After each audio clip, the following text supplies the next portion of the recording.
தொலைக்காட்சியின் பிரதான செய்திகள். முதலில் தலைப்புச் செய்திகள்.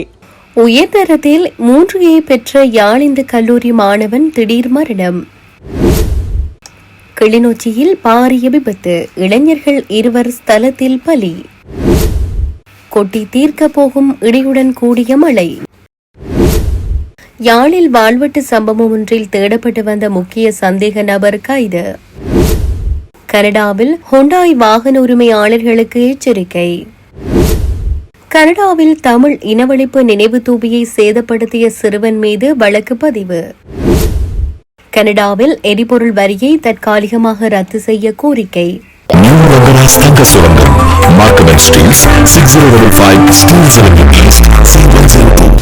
தொடர்பின விரிவான செய்திகள். அண்மையில் வெளியான காபோதா உயர்தர பரீட்சையில் சிறந்த பெறுபேற்றை பெற்ற யாழ்ப்பாணம் இந்து கல்லூரி மாணவர் ஒருவர் உடல்நலக் குறைவு காரணமாக உயிரிழந்துள்ளார். யாழ்ப்பாணம் இணுவிலை சேர்ந்த 19 வயதான லவன் அக்சேன் என்பவரே இன்று காலை உயிரிழந்துள்ளார். திடீர் உடல்நலக் குறைவு காரணமாக இன்று அதிகாலை யாழ்போதனா வைத்தியசாலையில் அனுமதிக்கப்பட்ட நிலையில் சிகிச்சை பலனின்றி உயிரிழந்துள்ளதாக தெரிவிக்கப்படுகிறது. 2025ஆம் ஆண்டிற்கான கல்வி பொதுத்தராதர உயர்தர பரீட்சையில் யாழ்ப்பாணம் இந்து கல்லூரியில் இருந்து தோற்றி கணித பிரிவில் 3A சித்திகளை பெற்று யாழ் மாவட்ட ரீதியில் 24வது இடம் பிடித்து சாதித்திருந்தார். சிறந்த பொறியியலாளராக வர வேண்டும் என காத்திருந்த இந்த மாணவனின் திடீர் மரணம் அப்பகுதியில் பெரும் சோகத்தை ஏற்படுத்தியுள்ளது.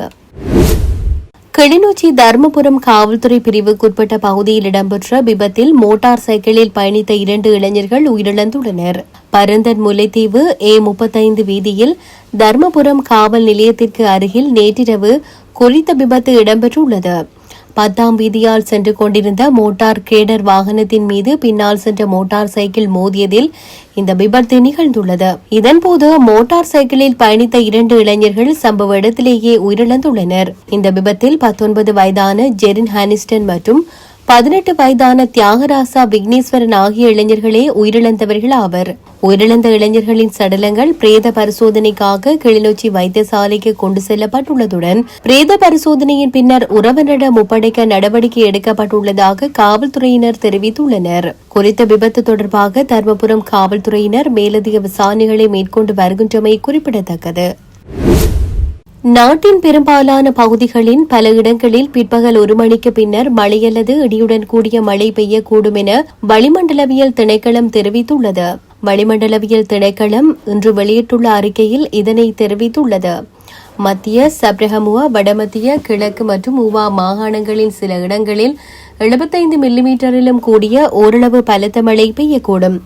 பலத்த காற்றும் மின்னல் தாக்கங்களும் ஏற்படக்கூடிய சந்தர்ப்பங்களில் பொதுமக்கள் அவதானத்துடன் செயற்படுமாறு கேட்டுக் கொள்ளப்படுகின்றனர். ஹம்பாந்தோட்டை தொடக்கம் பொத்துவில் மட்டக்களப்பூடாக திருகோணமலை வரையான கடல் பிராந்தியங்களின் சில இடங்களில் மாலை அல்லது இரவு வேளைகளில் மழை அல்லது இடியுடன் கூடிய மழை பெய்யக்கூடும் என தெரிவிக்கப்பட்டுள்ளது. யாழ்ப்பாணம் பண்ணை பகுதியில் அண்மையில் இடம்பெற்ற வாழ்வெட்டு சம்பவத்தில் தேடப்பட்டு வந்த சந்தேக நபர்களில் ஒருவர் கைது செய்யப்பட்டுள்ளார். உள்நாட்டில் தயாரிக்கப்பட்ட கைக்குண்டுடன் அவர் கைது செய்யப்பட்டுள்ளார். கொக்குவில் பகுதியைச் சேர்ந்த 21 வயதுடைய நபரே இவ்வாறு கைது செய்யப்பட்டுள்ளார். சம்பவம் தொடர்பாக மேலும் தெரிய வருகையில் மருதனார்மடம் பகுதியில் வைத்து நேற்று காவல்துறையினர் குறித்த நபரை கைக்குண்டுடன் கைது செய்துள்ளனர். இதையடுத்து அவரை சுன்னாகம் காவல் நிலையத்திற்கு கொண்டு சென்று விசாரணைகளை முன்னெடுத்துள்ளனர். விசாரணைகளில் கடந்த 26ஆம் தேதி பண்ணை பகுதியில் மோட்டார் சைக்கிளில் சென்ற இளைஞன் மீது வாழ்வெட்டு தாக்குதலை மேற்கொண்டு அவருக்கு படுகாயம் ஏற்படுத்தியதுடன் மோட்டார் சைக்கிளை கொள்ளையடித்து சென்ற கும்பலில் ஒருவராக குறித்த நபரும் செயற்பட்டுள்ளமை தெரியவந்துள்ளது. அத்துடன் யாழ்ப்பாணத்தில் இயங்கும் வன்முறை கும்பலொன்றின் முக்கிய உறுப்பினராக செயற்படும் குறித்த நபருக்கு அண்மையில் திருமணம் நடைபெற்றதாகவும் தற்போது மருதனார்மடம் சந்தையில் மரக்கறி வியாபாரத்தில் ஈடுபட்டு வருகிறார் எனவும் தெரியவந்துள்ளது. கைது செய்யப்பட்டவரை சுன்னாகம் காவல் நிலையத்தில் தடுத்து வைத்து காவல்துறையினர் மேலதிக விசாரணைகளை முன்னெடுத்து வருகின்றமை குறிப்பிடத்தக்கது. கனடாவில் 2026 ஆண்டு மாடல் ஹுண்டாய் பாலிசீட் ரக வாகனங்களை பயன்படுத்துவோருக்கு அந்நிறுவனம் மற்றும் போக்குவரத்து துறை அவசர எச்சரிக்கை ஒன்றை விடுத்துள்ளது. இந்த வாகனங்களின் 3வது வரிசை இருக்கை பட்டி அமைப்பில் கண்டறியப்பட்டுள்ள தொழில்நுட்ப கோளாறு காரணமாக விபத்து நேரங்களில் பயணிகளின் பாதுகாப்பு கேள்விக்குறியாகலாம் என தெரிவிக்கப்பட்டுள்ளது. கனடாவின் மோட்டார் வாகன பாதுகாப்பு தரவுத்தளத்தின்படி இந்த ரக கார்களில் 3வது வரிசையின் இடதுபுற இருக்கை பட்டியலில் உள்ள மின் இணைப்பு கம்பிகள் எளிதில் சேதமடையும் நிலையில் உள்ளன. இருக்கை பட்டியை இழுக்கும் போது இந்த கம்பிகள் பாதிப்படைவதால் ஒருவர் பட்டி அணியாத நிலையிலும் அவர் அணிந்திருப்பதாக வாகனத்தின் திரையில் தவறான தகவல் காண்பிக்கப்படும். தவறான இருக்கை பட்டி குறியீடு குழப்பத்தை ஏற்படுத்துவதோடு விபத்து ஏற்படும் பட்சத்தில் பயணிகளுக்கு பலத்த காயம் ஏற்படும் அபாயத்தை இது அதிகரிக்கிறது என எச்சரிக்கை விடுக்கப்பட்டுள்ளது. கனடா முழுவதும் சுமார் 4203 வாகனங்கள் இந்த சிக்கலால் பாதிக்கப்பட்டுள்ளதாக கண்டறியப்பட்டுள்ளது. பாதிக்கப்பட்ட வாகன உரிமையாளர்களுக்கு ஹுண்டாய் நிறுவனம் நேரடியாக தகவல் தெரிவிக்கும். அவர்கள் உடனடியாக அங்கீகரிக்கப்பட்ட விற்பனை மையங்களுக்கு சென்று இந்த மின் இணைப்பு பிரச்சினையை இலவசமாக சரி செய்து கொள்ளுமாறு அறிவுறுத்தப்பட்டுள்ளது. கனடாவின் பிரம்டன் நகரில் அமைந்துள்ள சிங்கு யாகுசி பூங்காவில் உள்ள தமிழ் இனப்படுகொலை நினைவு தூபியை அவதூறான வாசகங்கள் மற்றும் வர்ணங்களை பூசி சேதப்படுத்திய விவகாரத்தில் 14 வயது சிறுவன் ஒருவன் கைது செய்யப்பட்டுள்ளார். கடந்த மார்ச் 20 நினைவு தூபியில் வர்ணங்கள் பூசப்பட்டு சேதப்படுத்தப்பட்டிருப்பதாக பீல் பிராந்திய காவல்துறைக்கு தகவல் கிடைத்தது. சம்பவ இடத்திற்கு விரைந்த அதிகாரிகள் இந்த செயலை திட்டமிட்ட வெறுப்புணர்வால் தூண்டப்பட்ட குற்றமாக கருதி விசாரணையை தீவிரப்படுத்தினர்.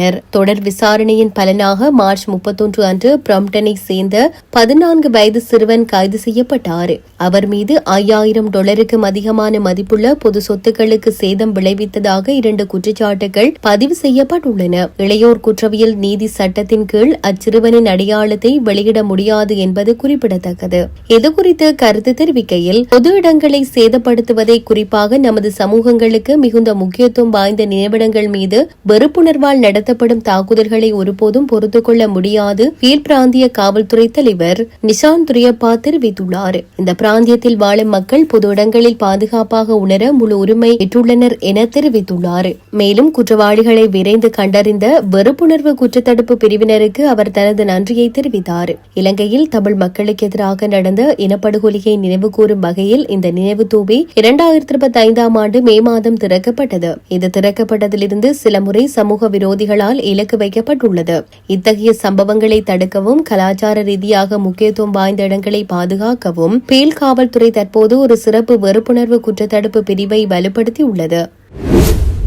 இந்த ஆண்டின் மீதமுள்ள காலத்திற்கு பெட்ரோல் மற்றும் டீசல் மீதான மத்திய அரசின் வரிகளை தற்காலிகமாக நிறுத்தி வைக்குமாறு கனடிய மத்திய அரசை எதிர்க்கட்சித் தலைவரான பியர் பொய்லிவ்ரே வலியுறுத்தியுள்ளார். ஒட்டாவாவில் உள்ள எரிபொருள் நிரப்பு நிலையம் ஒன்றில் செய்தியாளர்களை சந்தித்த அவர் இதனை தெரிவித்துள்ளார். ஜிஎஸ்டி மற்றும் கலால் வரி ஆகியவற்றை நீக்குவதன் மூலம் 1 லிட்டர் எரிபொருளுக்கு சுமார் 25% வரை சேமிக்க முடியும் என்று குறிப்பிட்டார்.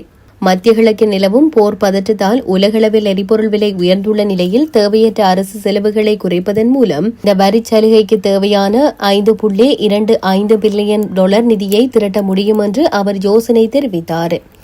கனடாவில் எரிபொருள் விலை அமெரிக்காவை விட சுமார் 28% அதிகமாக இருப்பதை சுட்டிக்காட்டிய பொய்லிவ்ரே, இந்த உயர்விற்கு உலகளாவிய காரணிகள் மட்டுமன்றி லிபரல் அரசின் வரிகளுமே முக்கிய காரணம் என குற்றம் சுமத்தியுள்ளார். மக்களின் உழைப்பில் கிடைத்த ஒவ்வொரு பைசாவும் அவர்களின் பாக்கெட்டிலேயே இருக்க வேண்டும் என அவர் வலியுறுத்தினார். ஏற்கனவே ஆஸ்திரேலியா மற்றும் அயல்நாடு போன்ற நாடுகள் எரிபொருள் விலையேற்றத்தை குறைக்க வரிகளை குறைத்துள்ளதை அவர் உதாரணமாக காட்டினார். இத்துடன் செய்திகள் யாவும் நிறைவு பெறுகின்றன. மேலதிக செய்திகளை அறிந்து கொள்வதற்கு www.tamilaram.com எனும் இணையதளத்தை பார்வையிடுங்கள்.